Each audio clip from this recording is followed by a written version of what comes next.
Yes, my people, we are live. We are live. We are live. We are live.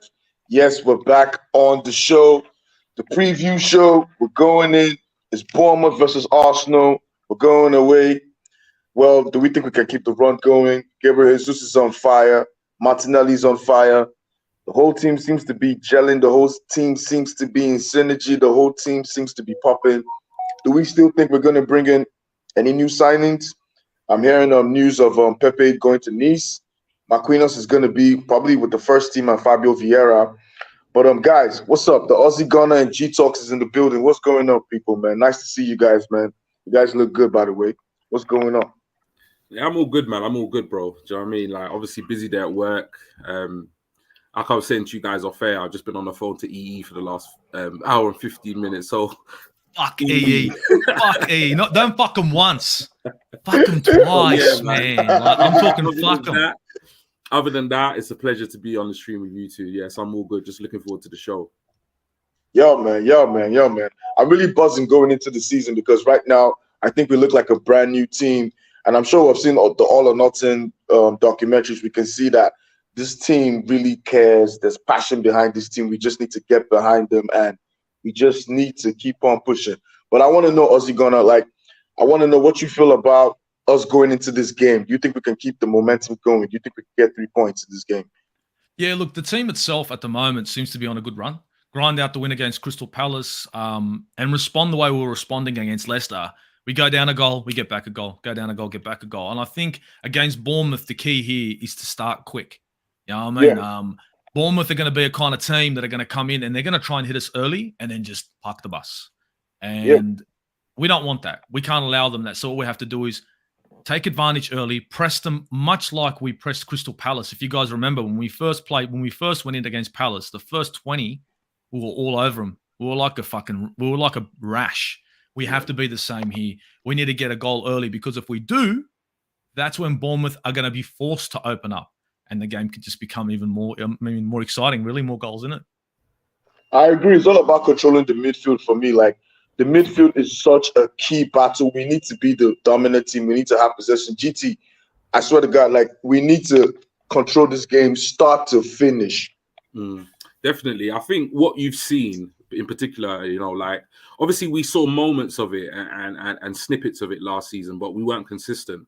But if you look at us in pre-season, and I know people say it's pre-season, but if you look at the way we played games in pre-season, particularly the last two against Chelsea and Sevilla, that's what we did.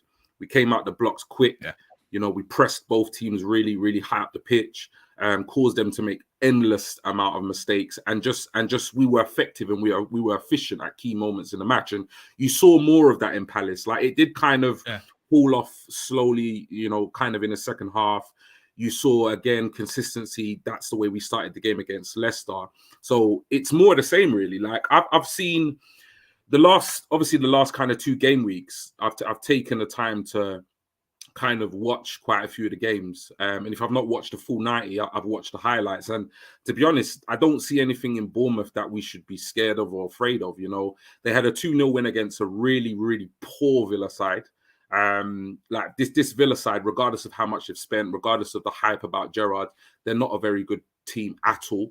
Watching them against Everton, it just looked like a relegation battle rather than anything. They got absolutely smashed by Man City 4-0. So I've not seen anything in terms of when a newly promoted team comes up and they kind of play with that hype and that buzz, similarly to when Leeds came up a couple of seasons ago. I haven't seen that. So I at the end of the day, this performance and this result is going to come down to how Arsenal approach the game. It's got nothing to do with Bournemouth because at the end of the day, we're a better team. We've got better players. And if we turn up, we'll win the game easy. Yeah, it's right, facts, bro. Yeah, very facts, facts. I tell people that Arsenal's biggest enemy is Arsenal. It's not Manchester United. It's not anybody. It's us. Where our biggest problem is if we do not turn up on that day, we're going to get fucked. We're going to get fucked. And we need to go into this game thinking, this is, even if it's a team that just came up, it's a Premier League match. Anything can happen. I never go into games thinking we can just cruise and blow Premier League teams away because anything can fucking happen, man. The referee can be crazy on that day. It could be something could just go wrong. Yeah. Yeah. Like Ozzy, I want to know, like, for instance, like, do you think like we should have changes at the back four? Like, this is a problem that we're gonna have. Tomiyasu is fit. Do we take out Saliba, bring back Ben White in there, or we stick with the same back four? I know that Arteta will go unchanged. He will go unchanged. Tomiyasu came back in that game against Leicester, right? He wasn't on the pace. You notice that he was on the pitch for like 15 minutes and got himself a yellow because he was 2 yards behind his man. So I think he's fit, but I don't think he's 100%. So I don't see Tomiyasu being a player that's going to start. I think Tierney has more of a chance, but I honestly think that Tierney's going to be fighting for his position off the bench. I don't want to rush Tomiyasu and Tierney back into the squad. The previous season, man, they played a lot of games and they were getting injury after injury, man. I honestly reckon that our back line will stay pretty much unchanged with Tierney to come on maybe for Zinchenko. I think we need that fluidity. I'd rather have a wing back than Ben White. But we all know that because he spent so much money on Ben, that he's forced to fucking play him. So even if we had a better solution as a right wing back on the bench, and there's no other position for Ben to sit in, then it's going to be Ben regardless. So it hurts Saka, but he's going to have to deal with it. You know what I mean? Yeah. I noticed like G-Talks. Did you notice that like Saka, his game has dropped? I'm thinking maybe it's because there's no right back coming behind him. Game has dropped. So that number 6. He's lucky to get 6s in most of these games, if not 5s. Yeah, I think the lineup is quite telling, because I think when you look at the back four, obviously we know Tommy and Katie have had issues. So in a way, it's a good problem because now we're able to manage without those players. You know, we've beat the likes of Chelsea, Sevilla, Leicester, Palace. They're no easy games. At the same time, what I found interesting as well is the fact that, you know, Cedric, who was pretty much a focal point of that defense when Tommy was injured last season, he hasn't featured.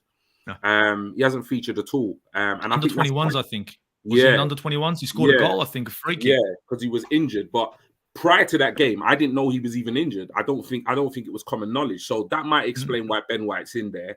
But it's gonna affect Saka's game, because at the end of the day, Ben White is not a wing back. Do you know what I mean? So it's gonna affect him. And I could see, like, after the first 2 games, people were already saying, "Oh, you know, Saka started the season slowly. He started the season, you know, off the par, you know, etc., etc."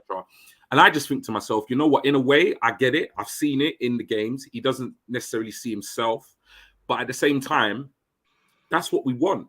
We want not ideally what we want, but what we want is we want our players each and every game for there to be different performers. Now, it's beautiful to have a match consistently where every single player is in tune, clicking, and we're playing, you know, liquid football. Great. But that's an ideal world. But aside from that, what we've done is we've solved the problem we had last season. When Saka wasn't at the game or at his game, we didn't look like doing nothing. But yet we've had Saka been relatively quiet in 2 games, but we've Saka and Odegaard. Do you understand?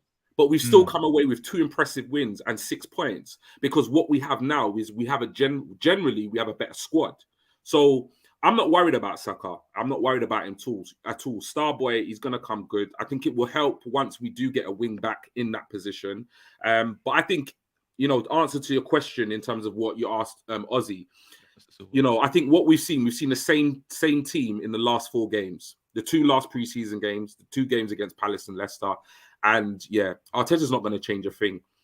Tommy, as Ozzy said, doesn't look quite right yet. He needs to, you know, my hope is that we start this game strong, we wrap it up by 60 minutes, and then we can bring on the likes of Katie, we can bring on the likes of Tommy and give them more minutes. There's no point rushing back Tommy and Katie when you've got Ben White and Zinchenko, who in themselves are really good players. So wrap up the game within 60, 65 minutes, and then bring on the likes of Katie, Tommy, Vieira, ESR, because you got 5 subs, and give them a good run out. Yeah, very, very, very. I agree very much, and I think that back four seems very stable. But I was quite disappointed against Leicester. I think the goal between Saliba and Ramsdale, there was a bit of lack of communication there for me. Yeah, maybe he's still learning the language, you know, and whatnot. But they went to sleep with the Maddison goal.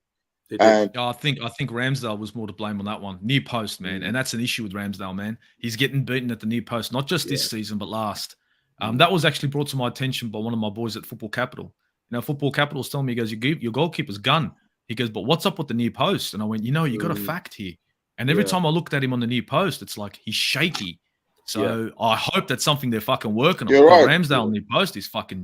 He's right. You're actually right, because to think about it, a lot of goals last season he's considered from the near post. There was a goal he considered from the near post. I don't know who it was, and I was just like, oh my god, you could have saved that.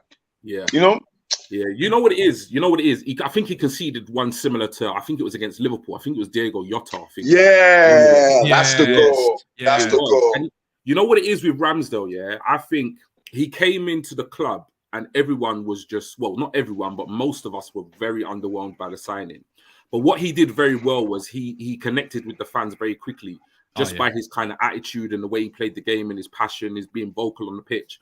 At the same time, I think that kind of took the spotlight off some of his poorer performances, because last season Ramsdale was either looked like prime Buffon or he just looked like he didn't know what he was doing. There was kind of no in between with Ramsdale last season. There was a period in last season where if it weren't for him, we wouldn't even have won games. But then there were also games where really and truly, if he wasn't as likable as he is or as he became, the fans would have got onto him a lot more. So this season, I think we're looking for him to be more consistent. But communication between him and Saliba on that first Leicester goal, that was dodge. But at the same time, they've only played 4 games together. So hopefully, that relationship and that communication will build. The Maddison goal, it went right through him. You can say that the defense fell asleep, but boy, you know what I mean? If a player shoots directly at you as a goalkeeper, you've got to save it.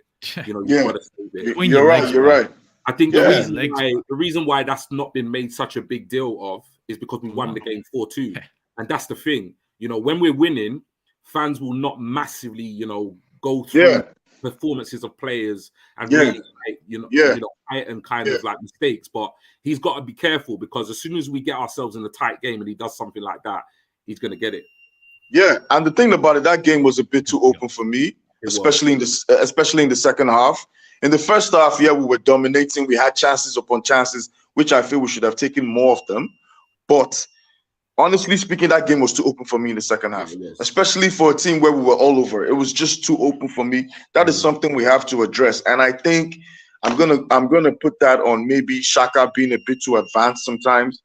He got the goal, yes. But I think sometimes when you push someone like Xhaka too much and you have a party sitting behind him, you have to be disciplined a bit. You need to be disciplined, because you have Zinchenko coming into the midfield.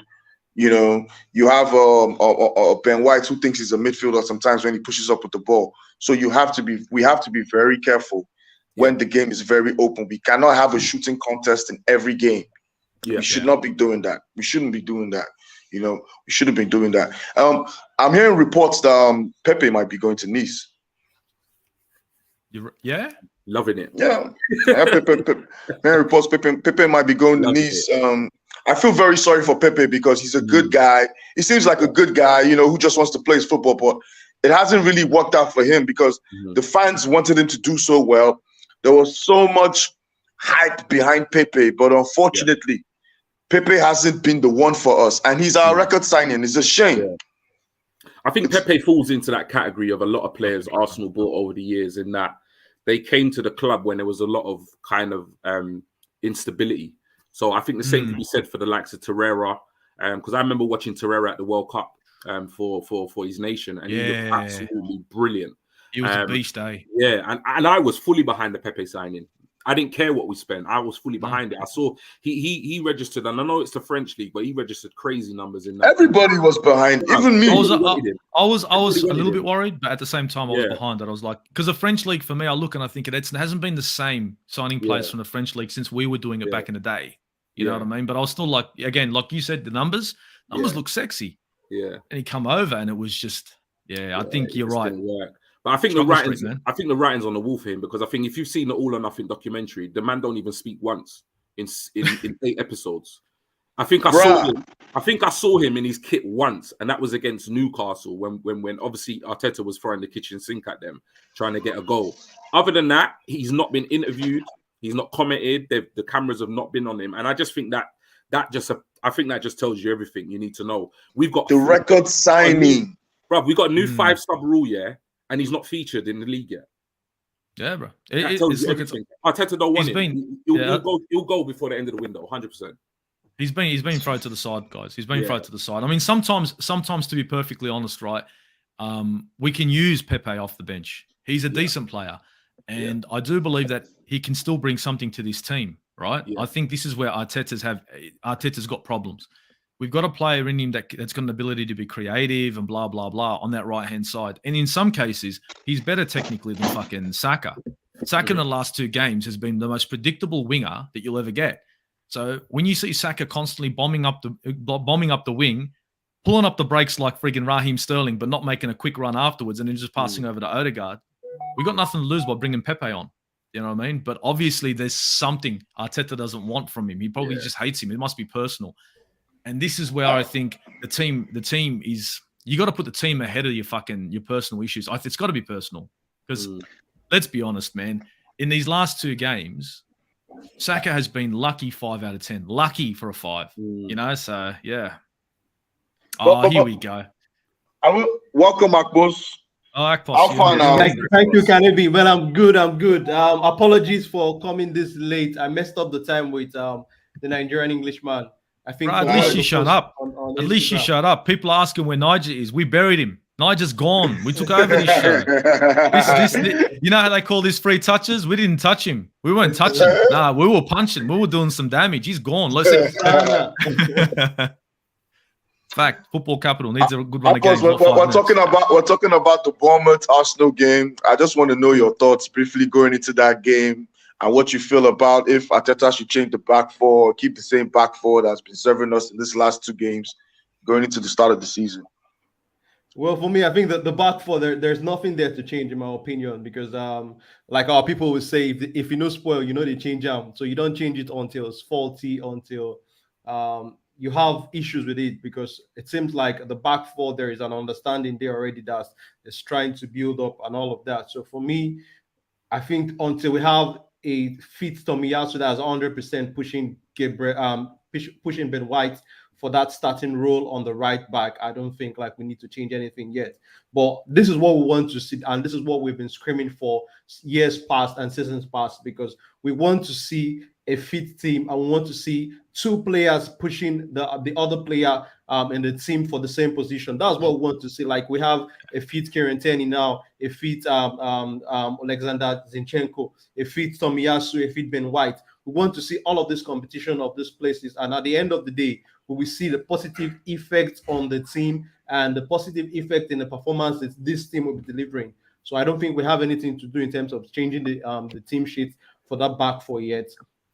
I think the manager still needs to keep the back 4. This guy seems like they understand each other, and also it looks like a game where I think like we have a change of fortune from last season going into this game, because at this point last season we've already lost to Brentford and Chelsea, and we're going to Man City, and that was a loss also. So there's a change of fortune for us right now, and I think like this game is a game where we don't need to underrate Bournemouth. We need to go into this game and get the job done, get the 3 point, and if possible, get the clean sheet, because in games like this, we need to start scoring a lot of goals and making sure that we secure the points, because every point is going to be vital this season, especially looking at how not so well some of the top teams have started. So now that we have form on our side, we seem like we have a momentum. We need to keep it going. Yeah, I totally agree with you, because I think this is a season whereby Arsenal can take it to the next level. You know, the season before that, we finished 8th twice in a row. We finished 5th. Now I think it's time to take it to that next level. And with the signings of Zinchenko, Gabriel Jesus, you know, Fabio Vieira, hopefully, I know Fabio Vieira is going to be a good player for us. You know, it takes us to that next level whereby we're scoring goals, we're much more creative, we're much more, opponents fear us, because we've lost the fear factor over the years. Nobody used to fear us. We need a team that people are scared of when they say, oh, we're playing Arsenal next week. Oh my God. They know what's coming. You know, we used to have that. Now we want that, like the way Liverpool have it, the way Man City have it. You know, so hopefully we ain't had that since that jersey there, bro. Like that's we're talking donkey's years, man. That's invincibles, man. I'm telling you, you know, and that's the kind work. of it's hard work, and that's the kind of team we need. You know, a gritty team, a team that's. And I'm not gonna lie to you guys. I said something on my show yesterday that Gabriel Jesus right now is the best number 9 in the Premier League, and not yet. It's right now. He is the best number 9. We can't talk about who the best player is after 2 games. After 2 games, I agree. Yeah, it's a bit premature, my friend. Look, if you're going to start talking about best striker, you need to go at least 20, 25 games in and start talking about I agree, but if you look at his form, his work ethic, and what he's bringing to Arsenal, it's different. It's positive. We know it's great. Exactly. It's just 2 games. Just 2 games. We've not played the London derby yet. You know what? As well, we've not played the front runners in the league yet. It's how you gotta slow down. I get what you're saying, Kanebi, but I think it's important to kind of obviously we're 2 games in, but it's like you got to look at like kind of what the criteria is, because a lot of people will look at strikers and say best number 9, and they'll think they'll look at stats. How many goals has that person scored in games?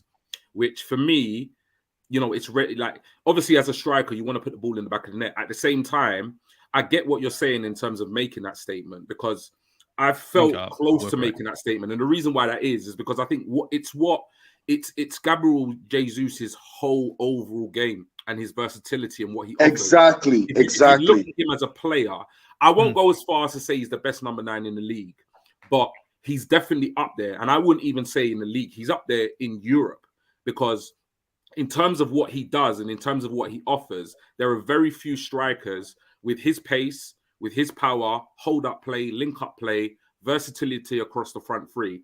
I'm telling you right now, like I said, I'm not going to say he's the best in the league. I'm not going to say he's the best in Europe. But I think by the end of this season, he will prove he is up there with the best in the league and the best in Europe. And I'm telling you now, that is the signing of the summer. When you look that Arsenal bought him for less than 50 million, when Nottingham Forest are just going and buying an under 21-year-old midfielder for the same price, the business to get Jesus, given his ability, given the teams that were in for him, and given the fact that everybody said we missed out on Champions League football, you can only take your hats off to Edu and Mikel Arteta for getting that transfer over the line, because I believe it's going to prove to be the signing of the summer by a mile. I think it's also going to be a revolutionary signing, like how we signed Dennis Bergkamp. Yeah, you can see how his presence has lifted the whole team. Yeah, you can see it. Like he's a very you know when we signed him, mark my words, he's going to be the best number 9. Trust me. City fans saying, he's a reject. He's on our reserve bench. He's this, that. All of that was just rubbish. Like the guy is good. But I can see what he brings to the team. His link-up play is good. His work rate, his work off the ball, his pressing game, it's great. But I'm not going to judge him after 2 games. I think in the first 2 games, he's played out of his skin. Even the game against Crystal Palace, I said he played well. He didn't score. That's all that was left. But he played well. But I need to see consistency. And this is where we go from being a good striker to being a great striker, is when you can be consistent. To being up there with the best, you need to be consistently great. And to be honest, at the moment, he's only just stepped in. What he's bringing to our squad right now is wonderful. The link-up play, it's as if these players have been, side by side for a year already. That's great. But let's just see what he can bring for the rest of the season. And I'll judge him after 20 games. If after 20 games, he's still at the same pace, scoring just as much and being just as influential, then we can talk about the quality. But I do look. You can't big up the the Edu Arteta thing for bringing him in. He has made a difference. But we all knew that we needed a striker, a number 9, and we all pretty much knew that anyone that you had to get in would have to do some work. For me, it was Ivan Toney. Ivan Toney could have come in and done massive amount of work as well. It needed to be someone of class, of a certain stature. And I think at the moment, Jesus is fitting in really well. And I think the togetherness of the team. I don't know if you noticed that. I think that's what's really pushing him and driving him more and more. It's great to see, though. I like to see that togetherness. It's a whole team effort. One person scores, the whole team gets involved. It's good to see. You know what I mean? Yeah. One touch TV. And to add to what Ossie was pointing out about the Gabriel Jesus thing, also I want to see us go to places like Liverpool and Man City where we've not had the results go in our favor. And I want to see You want to compete. You want to how fucking he reacts. compete. No. I want to see how he reacts in those games. Yeah. For me, that's going to be a big call for me. I want to see how he reacts in those games. In games where we've not had the results going in our favor in the last couple of years, when we play these top sides in away games, I want to see how he reacts. I want to see if he's going to be a possible game winner for us. I want to see if he's going to be a possible tie changer for us. That's what we at the end. Then if he can do that in some of these fixtures at the end of the season, then we can then say, oh, okay, this guy has come in and has taken the club from the level that it was before, our attacking role, to the next one. Also, one thing that I think that gives me joy about the Gabriel Jesus thing is the fact that he seems to be a player that is enjoying himself. If you ask a lot of managers, a lot of football people, to say they want their players to enjoy themselves on the pitch. And Gabriel Jesus seems like he's in a very happy place right now. Seems like he has got the environment for him to excel. And I think there's no excuse for him this season. He just have to come in and get the job done and take it from the next level, from the Gabriel Jesus that a lot of people were seeing at Man City. We need to see a striker that is evolving into being the main man. I know he has said he does not want to be the main man and all of that. He needs to show us that he wants to lead this attacking force we are trying to build. But yeah, he's also got, if you think though, there's something interesting that Arteta said after the Leicester game, because really and truly, he should have had at least 4, if not 5 goals that day. Yeah. There was a couple of chances. Some were more difficult than others, but he should have definitely got his hat trick. But I think what really sums up Gabriel Jesus in terms of his mentality is that he scored 2, he assisted 2, he got man of the match, but yet Arteta said he was in the dressing room pissed. Yeah, because he missed those opportunities. Yeah, that for me just sums up the kind of player he is, because so many strikers in that situation could have just taken the limelight. Yeah, I'm the man. I come to Arsenal. I score the goals, but he was already reflecting on his performance and seeing where he'd done things wrong and where he could have done things better. And that is definitely the mark of a player that has the right attitude to succeed at Arsenal. 100%. I agree. I think he's One Touch TV. I saw a question from you. You asked a question saying, "Will Gabriel Jesus have the same impact as Dennis Bergkamp?" I'm gonna leave that to my panel. That's massive juice to feel. Come on, bro. Come on, man.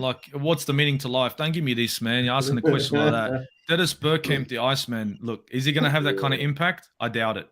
All right. I don't think anyone. But only time will tell. Only time will tell. Only time will tell. Only time will tell. 5 years and we'll talk.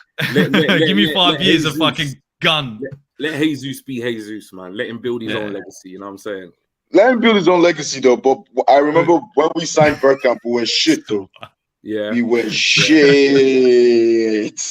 But the funny thing was, Bergkamp actually even took time. Bergkamp didn't just come in and have an instant impact. His first 3 or 4 games. I remember those games. I was doing the same thing. This guy, what the fuck did we sign here?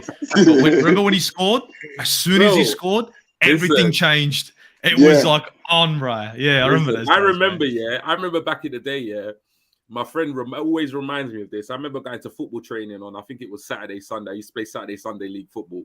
And I went to football training grilling Thierry Henry, saying, what is this guy? He's crap. He can't score. Why did we buy I used to grill Henry too. I used to grill Henry. He was bent, bro. He was bent. Bro, now look, man. You know what I'm saying? So I used to grill Henry too. Honestly, he looked awful when I first watched him play for Arsenal. Yeah. He looked he was like Walcott. He was just all over the place. Yeah. He was awkward as He was so awkward. My friend always reminds me of that, man. Never lived. Yeah. But it's crazy, man. But one player that we have coming in is Saliba, though. Saliba looks like the real deal. Apart from he looks like the real deal. Apart from the own goal, which I feel is a mistake, he looks like the real deal. He looks like a player that he's ready to come and boss it. He's not just here to sit down on the bench and enjoy the lifestyle in London. He's here to actually fucking make a name for himself, man. And I'm really happy that he's doing so well, and he can only get better. Marquinhos seems to be in the team, though. What do you guys think about Marquinhos? He's been firing it up in the under-23s. Off the bench, an option. Like I said, with Saka not offering much, we need, if we're not going to play Pepe for some fucking odd reason, again, I don't know what it is, we need to have a player that's going to come in for for Saka a little bit earlier. I think letting Saka sit on the pitch for 70 minutes and him doing sweet fuck all and getting stuck on that right-hand side, holding up the ball and then just suicide balled back to Odegaard, I don't need to see that for 70 minutes against Bournemouth. I really don't. If in the 60th minute he's still pulling the same shit, it's like, cheers, thanks for all the laughs, sit your fucking ass on the bench. I've got to bring someone else in who's going to actually do something. No, let's be honest, guys. It's become predictable, man. He comes down that right-hand side, and I know you guys are all watching him going, okay, he's going to dilly-dally on the ball, do his fucking Sterling shuffle. He's not going to make a run, and the ball's either going to go suicide to Ben White or dodgy to Odegaard, and every other player knows that's what he's going to do. The pressure, they put a press on Odegaard, and they recover. Against Crystal Palace, did you not see Jesus come onto that right-hand side just so he could free up the ball and not lose it for the 10th time? You know what I mean? So I think we need some sort of competition on the right. If it's not going to be Pepe and it's going to be this young fella, I'm willing to give him a chance because we need someone who's a bit more direct. I think Saka, unfortunately, relies on his left boot too much. It's as if his right boot's useless and he can't put a cross in, so he's constantly pulling onto his left. I think. Do you want to go first, Akbos? And I wanted to say something about what Silver Fox said on this comment, and I totally agree with this. And for me, I agree with this, and that's what I want to see from our players when things are not going in their favor. For me, it's the work rate, the effort. I want to see the effort. We know that we are not seeing the eye flying Bukayo Saka right now. But I remember in the Crystal Palace game, there were some moments in that game where Saka was always tracking back in that game. He got Zaha. He pulled that ball from Zaha. Zaha was like, the fuck was that? I saw him in one or two positions where I felt like that should be in a defensive player's marking position. But it was tracking back, trying to make sure that Ben White has enough cover in that wing where we have Wilfried Zaha. We all know the damage he can bring to the plate. And also in the game against Leicester, we were still seeing him trying and all of that. And one thing I wanted to point out is the fact that how much this young lad carried us on his back last season. So we don't need to overload. That's why personally I think like we need to stop putting too much burden on these young players so that we would not affect their development. We really need to bring in a player in that position that would also deputize and also take away some of these responsibilities, some of our expectations from these guys, from him. So I think like Silver Fox said, we need to chill with Bukayo Saka.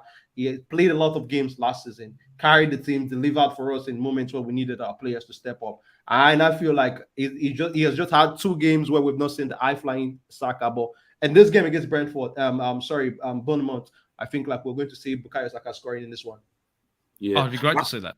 I think with the Saka situation, I think it's an accumulation of a lot of issues, and I think one of the issues is the fact that Pepe has one, for me, not been consistent enough to kind of add competition to that right hand side, but also hasn't been played enough and maybe given enough opportunities to even do that. So I think that's definitely an issue, and that's why for me I was excited about the potential of Rafinha coming into the team. Yeah. Now people were jumping onto me at Twitter saying, "Oh, why do you want Rafinha? He's gonna take Saka's place." And I'm like, "Listen, bro, do you see Man City fans crying about having 2 players in each position? You need to have 2 players in each position."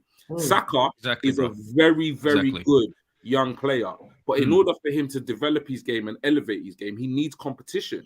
That is a fact. Like, so for me, I think both of what you said, are valid points. I think Saka's not been at the races offensively in the last 2 games, but he has been working hard, as Akpos says, in terms of like his defensive part of the game. And that is what you want to see. When a player when things are not going their way, you want to see that work ethic still there. When the work ethic drops off is when you really need to be worried, because that then senses, there's unhappiness there or there's an attitude issue, which I don't think we're ever going to have with Saka. But for me, Marquinhos, he could well come in and he could well do a Martinelli. But for me, it's not enough.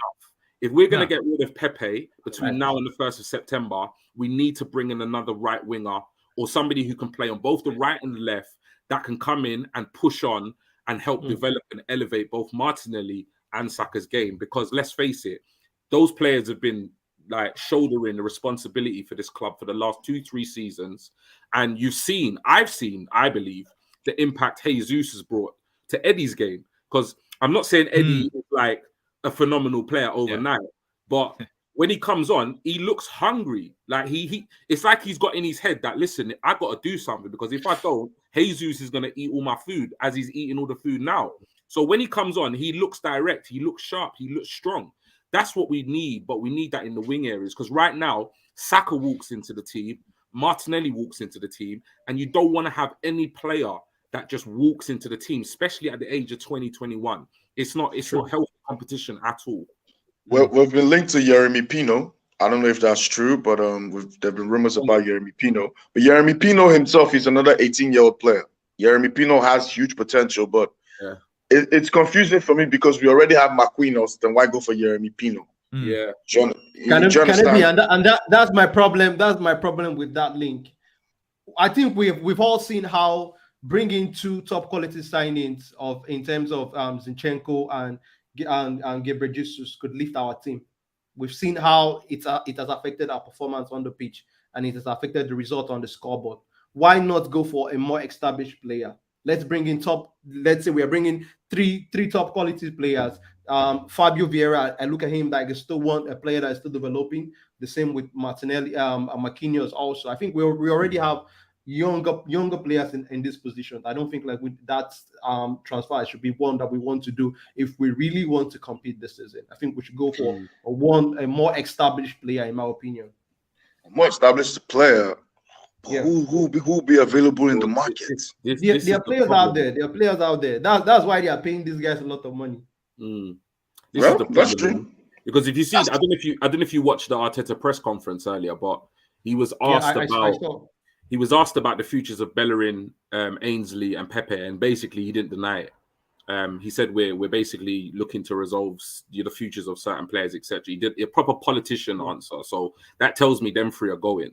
But interestingly enough, when he was asked about incomings, he did say that, we're in the market for a top quality player. And if that top quality players, and if those players are not available, we won't do it. So I'm hoping, and I was very optimistic that with obviously just over 2 weeks to go, that looking at our squad and how many players have left, we're going to get more in. But I'm starting to look at the squad and how it's taking shape. And I just have this horrible feeling that we might just say, you know what, let's go with what we've got. And I think that would be a big mistake. I think it will. Because I think we're still short. We're still short a lot. When Arsenal say things like, "Oh, when the market for quality players, we're waiting for the right," we've heard it before. It means oh, we're not spending any time. That's what it just means to me. And the issue is the likes of Bellerin, like you said, Pepe, they need to go. To find clubs for those teams is very difficult because of the wages. Their wages are ridiculous. Which club is going to pay those players those wages? And it's a problem. That's why it's going to run down to the end of the window. You find yourself, looking for clubs for these guys, then you terminate their contracts. We spend all that time instead of getting in maybe one quality player. You guys still think the Tielemans deal is going to happen? I want to ask Ozzy. Look, if the Tielemans deal doesn't happen, then Arteta's going to fall on his sword this season, plain and simple. He hasn't got the depth in the midfield. He hasn't got the right number 8. I know Xhaka had a good game the last game. That was great. If he does that for the rest of the season, I'll be happy to say I'm wrong. Happy. I'll be the happiest bloke to say Xhaka's great. I don't see it. The number 8 role is a big deal, right? In this game, the number 8 role is a big deal. If you look at the way Bournemouth are set up, they're playing 3 in the back, 4 in the center, 2 and a 1. The number 8 role here is key if we want to transition from defense to attack. And if Xhaka doesn't have a good game, then they've got the capability of holding us in our own third, because we're going to be putting balls over the top. So you need that midfielder that can carry the ball forward. So the emphasis on Xhaka is big here, because obviously the way we're playing, Partey's hanging back as the anchor, like I knew he would, right? And Xhaka's the one moving forward, as you guys can see, right? You can see how far he's coming forward. I'm not convinced that Xhaka can do that throughout the whole season. I know the Zinchenko link-up is fucking great. I saw that and I thought, masterstroke. But he nearly got caught out against fucking Leicester. Now, if he doesn't get caught out again, that's great. But I do believe that a number 8 is a big deal for Arsenal right now. And if they're not going to go for Tielemans, they're going to wait till he's free. Fair enough. But when this team struggles and we start struggling fucking big time, it's going to mean Arteta's head. Because this season, Arteta needs to show me something. Against Bournemouth, right? I know that people are saying a championship team. No. They're in a Prem now. Yeah? Our battle is going to be in the midfield. Yes, we got Thomas Partey. Yes, we got Martin Odegaard. Odegaard's been off his game. Granit Xhaka has been. Granit Xhaka's job here is to be the Santi Cazorla, is to be the guy who's going to take the ball forward and actually get it distributed further up the pitch. Maybe allow Odegaard some freedom, which is what we need. You know what I mean? We need to hit these guys on the wings. That's where they're fucking weak. You know what I mean? Especially if they come bomb down there, because they got four in the middle, right? They got 3 in the back. Those wingers, those wing backs are sitting in the midfield now. They're going to be, one of them's going to bomb forward. This is our opportunity, right? Let's say if it's on Martinelli's end, to break them open. If we don't have a midfielder that can put a ball into Martinelli nice, quick, and slick, we don't take opportunity of that. Allows Bournemouth to get back into position and not put 3 players behind the ball, 4 or 5 easily. So it's all about how quick our transition is. And I believe that because we need a solid number 8, Xhaka isn't quick enough to do that. If he does it throughout the season and I'm wrong, happy to be wrong. I just don't think he's the man for the job now. If we don't get Tielemans, we're screwed. I honestly believe the Tielemans deal is still on, but it's Arsenal saying, "Oh no, we'll just wait till the end of the transfer. Or we'll just wait till he's a freebie." That way, Leicester can say, "Fuck, we need to get something for him," and maybe they'll lower their price. It might be a ploy to put it out there. Maybe Leicester drop their price, and then Arsenal come in and say, "Here's your money, thank you very much." But I guess we're going to see. TT, don't you think that's a risk? It's a big risk.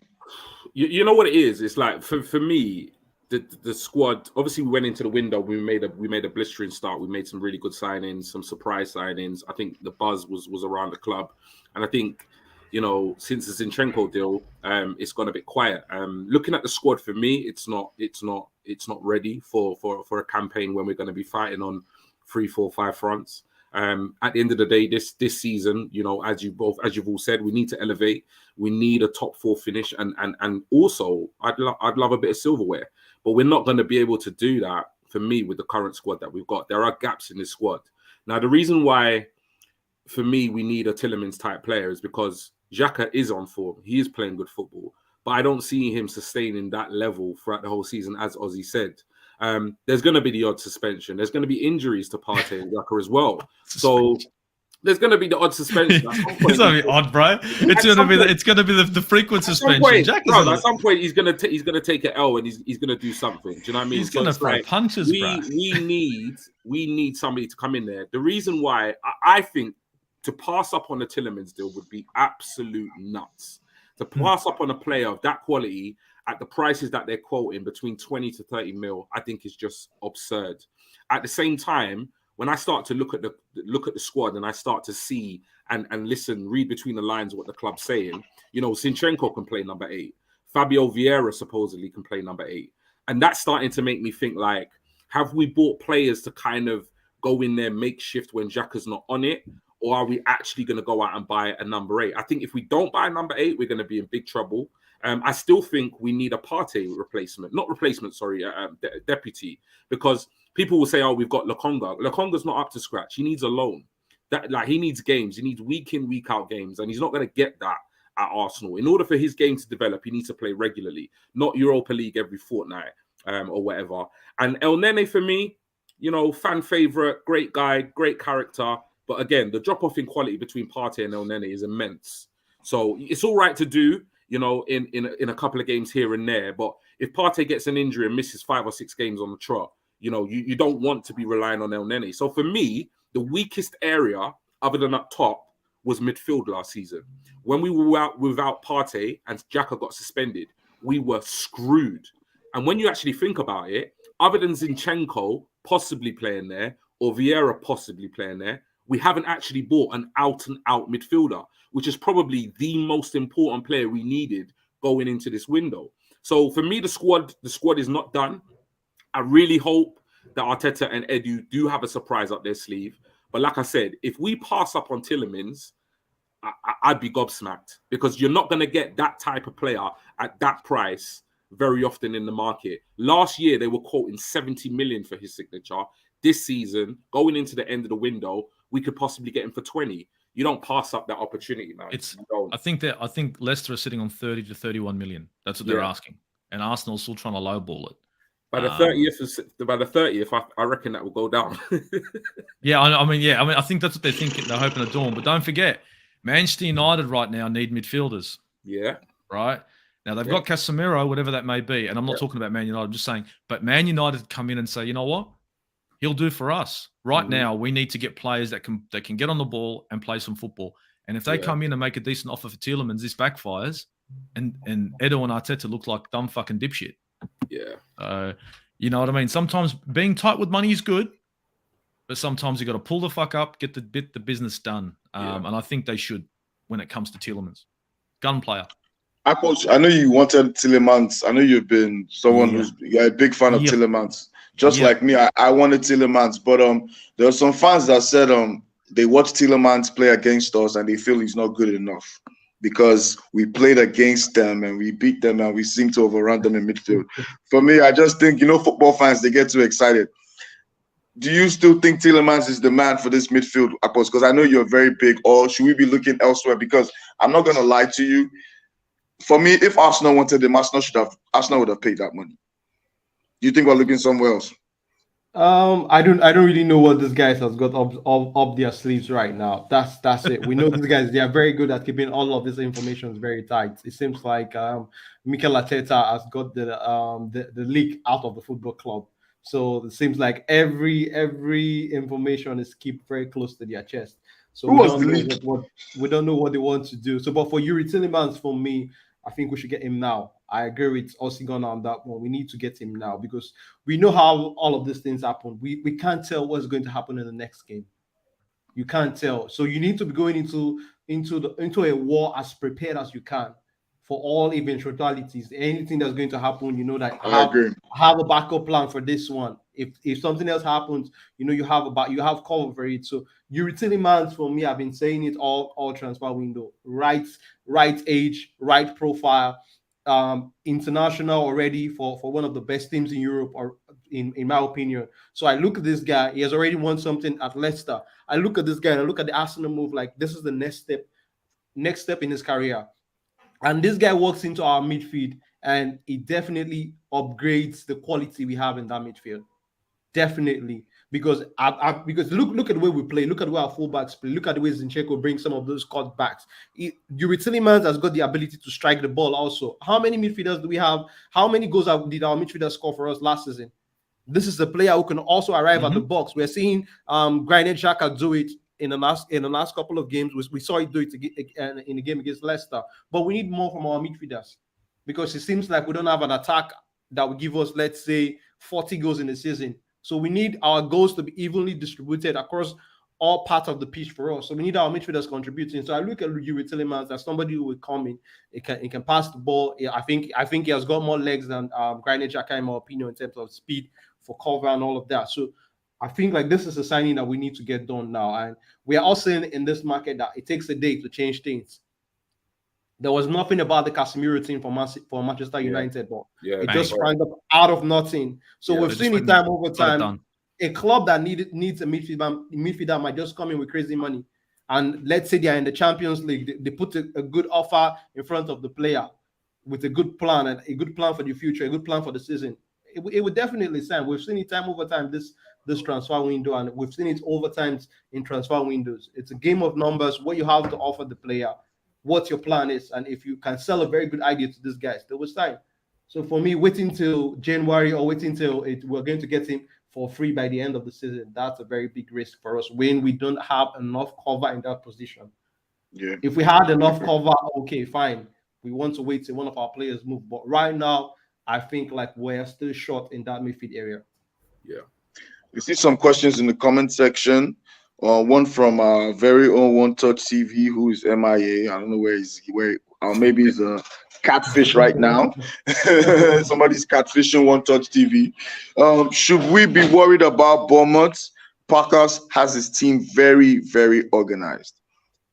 I think like they're a very organized side though, but I think like some of the players that they have not fit could be a big miss for them. Like Dominic Solanke, Yeah. that's a player that's a doubt for them. I don't think he's going to be fit enough for us. So I think like I don't know how much BCD can keep our defenders in this game.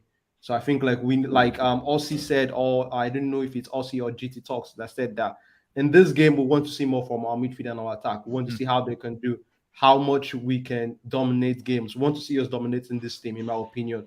I know they're going to be an organized side, but we don't have to underrate any side in this league. Any team can get you beaten. So in this one, I think like this is one where we're going to should be confident that we want to get 3 points and get the job done on the pitch.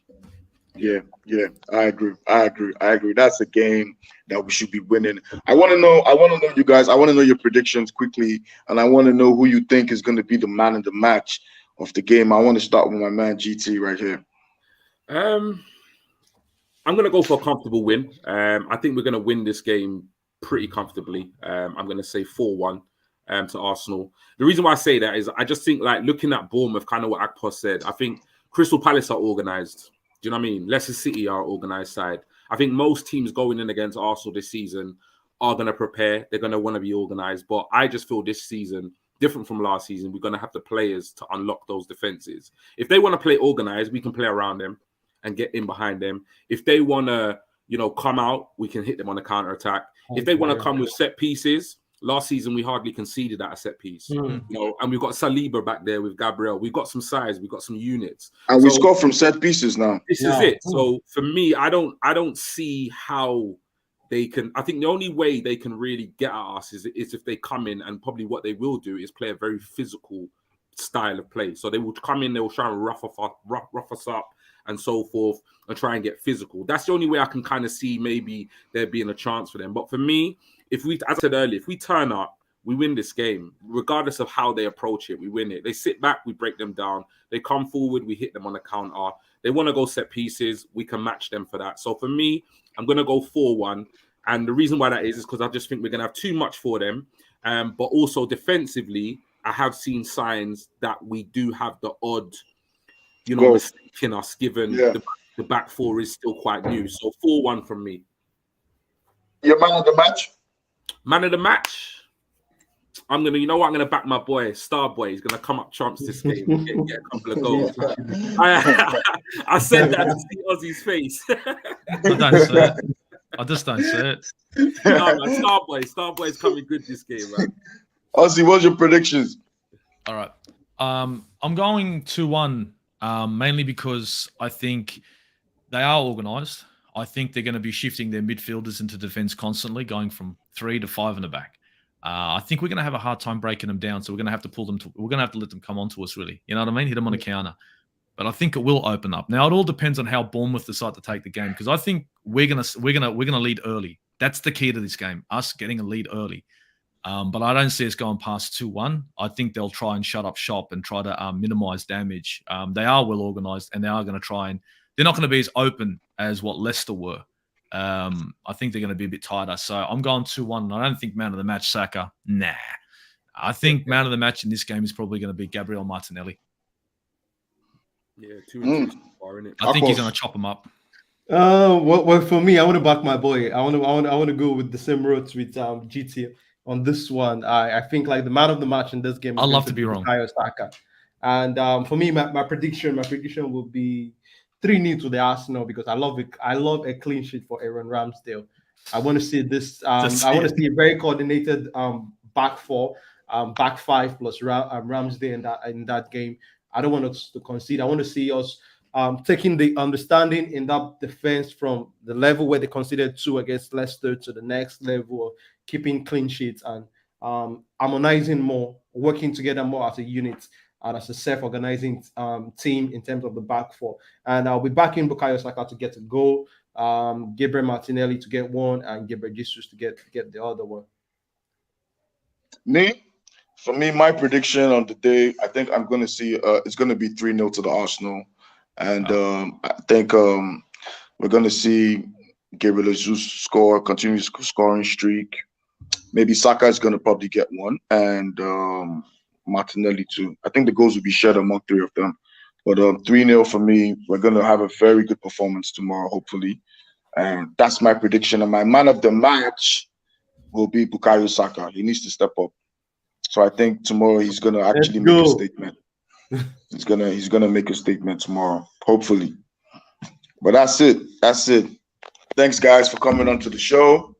It was lovely having you guys. It was a lovely chat, and big up to you guys. Always a pleasure having you guys, and lovely Arsenal family over here. And thanks for tuning in. Thanks for the comments. Thanks for the questions. And One Touch TV, I'm not doing this again. You better get your ass back here, Niger. Stop fucking about, bro. Stop fucking about, you know. Seriously, you're letting everyone take over your show now, bro. You know what I mean? Come on, cuz, you know.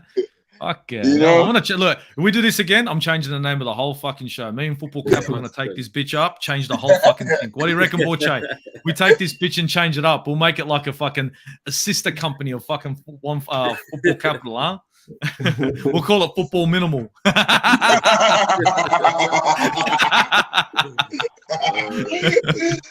Nice one, man. See you guys later, man. Cheers, man. Have a great day.